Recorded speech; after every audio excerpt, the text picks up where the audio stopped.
hello, welcome to Film Jalsa. This is Shraddha. Bollywood star heroine అయినటువంటి దీపికా పడుకొని టాలీవుడ్లో direct Telugu cinema చేస్తే చూడాలి అని చెప్పేసి టాలీవుడ్ అభిమానులందరూ ఎప్పటి నుండో కలలు కంటూ వచ్చారు. ఇక ఆ కలలన్నింటినీ నిజం చేస్తూ వచ్చారు డైరెక్టర్ నాగ్ అశ్విన్. కల్కితో సౌత్కి దీపికా పడుకోనిని ఇంట్రొడ్యూస్ చేస్తూ తనకి మంచి హైప్ని అయితే క్రియేట్ చేస్తూ వచ్చారు. ఇక ఆ తర్వాత దేవరాతో సౌత్కి ఇంట్రొడ్యూస్ అయినటువంటి జాన్వీ కపూర్కి జూనియర్ శ్రీదేవి అని చెప్పేస్తూ ఒక నేమ్ని అయితే యాడ్ చేసేసారు మన తెలుగు ఆడియన్స్.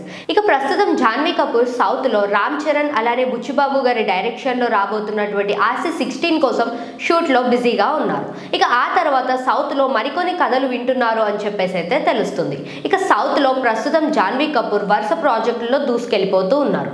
ఇక కొత్త హీరోయిన్స్ ఏడాదిలో ఒక్క సినిమా చేయడమే చాలా కష్టం అని అంటూ ఉంటే ఇక నయన్ సారిక మాత్రం ఏకంగా ఏడాదిలో 3 సినిమాలతో దూసుకెళ్ళిపోతూ ఉంది.